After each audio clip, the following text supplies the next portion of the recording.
बिस्मिल्लाहिर्रहमानिर्रहीम, अस्सलाम वालेकुम। वेलकम टू माय इस्लामी चैनल शफकत अली ऑफिशियल। उम्मीद करता हूँ कि आप सब लोग ईमान के आला दर्जे पे होंगे। सूरत बकरा की आयत नंबर 134 का तर्जमा। वो कुछ लोग थे जो गुजर गए, जो कुछ उन्होंने कमाया वो उनके लिए है और जो कुछ तुम कमाओगे वो तुम्हारे लिए। तुमसे ये ना पूछा जाएगा कि वो क्या करते थे।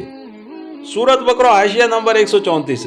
यानी अगरचे तुम उनकी औलाद ही सही, मगर हकीकत में तुम्हें उनसे कोई वास्ता नहीं। उनका नाम लेने का तुम्हें क्या हक है जबकि तुम उनके तरीके से फिर गए।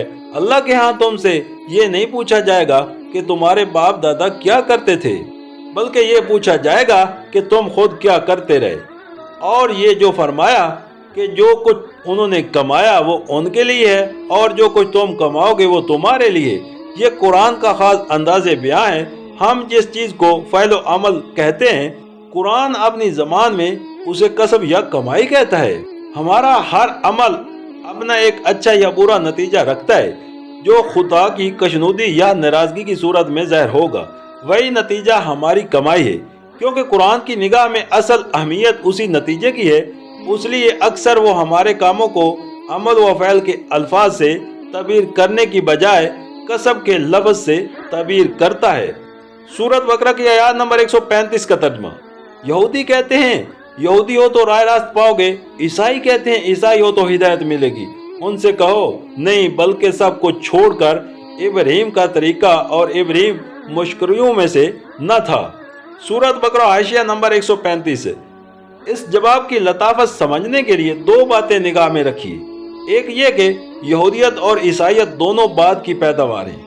यहूदियत अपने इस नाम और अपनी मजहबी खसूसियात और रस्म व अकायद के साथ तीसरी चौथी सदी कबल मसीह में पैदा हुई, और ईसाइयत जिन अकायद और मखसूस मजहबी तस्वुरात के मजमूए का नाम है वो तो हजरत मसीह अलैहिस्सलाम के भी एक मुद्दत बाद वजूद में आए हैं। अब ये सवाल खुद ब खुद पैदा होता है, अगर इंसान के बरसर हिदायत होने का मदार यहूदी या ईसाइयत इख्तियार करने ही पर है, तो हजरत इब्राहीम अलैहिस्सलाम और दूसरे अंबिया और नेक लोग जो उन मजहबों की पैदाइश से सदियों पहले पैदा हुए थे और जिनको खुद यहूदी और ईसाई भी हिदायत याफ्ता मानते हैं, वो आखिर किस चीज़ से हिदायत पाते थे? ज़ाहिर है कि वो यहूदियत और ईसाइयत न थी।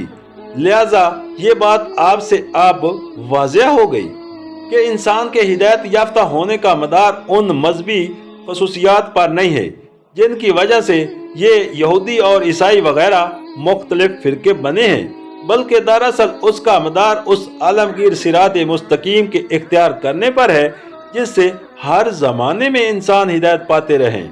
दूसरा ये कि खुद यहूद नसारा की अपनी मुक़द्दस किताबें इस बात पर गवाह हैं कि हज़रत इब्राहीम अलैहिस्सलाम एक अल्लाह के सिवा किसी दूसरे की परस्तिश, तक़दीस, बंदगी और इताअत के कायल न थे, और उनका मिशन ही ये था कि खुदा की सफ़ात व खसूसियात में अल्लाह ताला के साथ किसी दूसरे को शरीक न ठहराया जाए। लिहाजा ये बिल्कुल ज़ाहिर है कि यहूदियत और नसरानियत दोनों इस राह रास्त से मुनरफ हो गई हैं जिस पर हज़रत इब्राहीम अलैहिस्सलाम चलते थे, क्योंकि उन दोनों में शिर्क की आमेश हो गई।